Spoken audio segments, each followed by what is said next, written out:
No nazdar! Ahojte. Dnes si to dám dole, lebo to bude seriózne. Snáď. Tak poďme na to. Myslíte si, že toho Saka sa niekto dotkol za 3 dní? Ono tam stále leží na tej stoličke. To je dobré, že tam leží, lebo mali sme tu už aj iný príbeh o inom Saku z októbra 2025, ktoré ako si dostalo nohy. Však si pamätáte. Ja som vtedy o tomto zmiznutí Saka aj napísal takú infantilnú básničku. Stratilo sa Sako, nezostalo po ňom nič. Ako sa to stalo, nepovie nám už nik. Zmizlo Sako mrchavé, jak rešeto deravé. A teraz, keď ho niet, nebude viac otázok a zbytočných vied. Tak ja som sa pokúsil vám teraz namodelovať niekoľko ďalších podobných nášiviek, ktoré by mohli byť použité. Som celý bez seba, aj bez baranice, takže poďme rýchlo na to. Dubajskí alkoholici nechceme. Ja si myslím, že je tu jedna politická strana v parlamente, ktorá je známa tým, že jej zastupcovia išli prepiť celý bar do Dubaja. A ja som počul, že vraj sú aj takí zástupcovia niektorých politických strán, ktorí z parlamentu nechodia piť nikam a pijú priamo tam.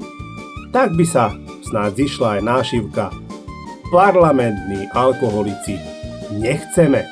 Ďalšia moderná nášivka. PS príživníci nechceme.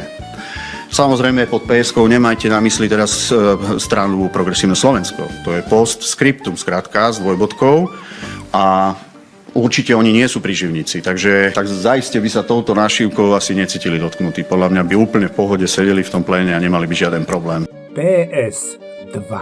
Z takejto nášivky by určite neboli urazení ani vaši ľudia z tohto zoznamu, ktorí určite nie sú príživníci, len dostali dokopy 49 miliónov eur z rôznych štátnych dotácií a podpor. Je to dlhý zoznam, chvíľku si počkáme. Čo zatiaľ? Ako sa máte?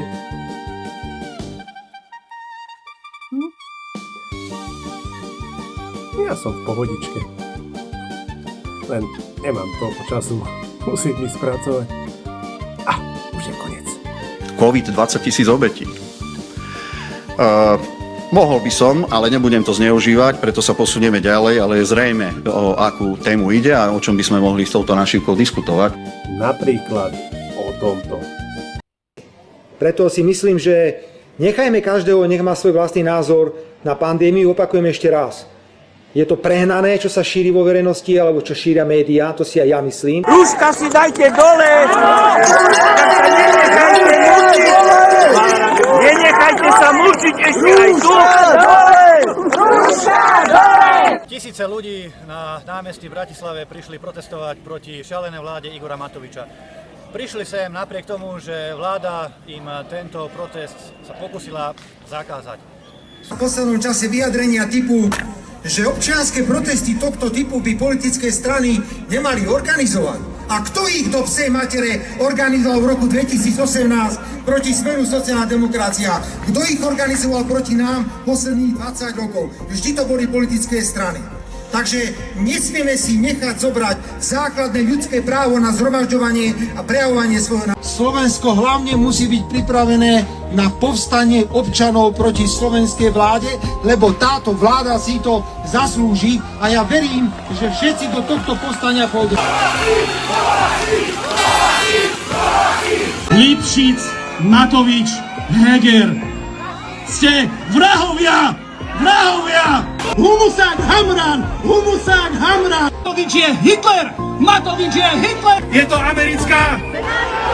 Americká! Americká! Čak kurva, čím je väčší lotor, tým je to väčšia celebrita. Tak nakoniec som si predsa len dal baranicu na hlavu, pretože Miško sa nám hlási o slovo a ono sa inak počúvať nedá. Keby vaša arogancia nadnášala, tak vyletíte do vesmíru vyššie ako Gagarin. Tak prosím vás, ma nechajte dohovoriť. Dobre, Miško môj, ty kľudne rozprávať ďalej, ale my musíme ísť pracovať. Ahojte.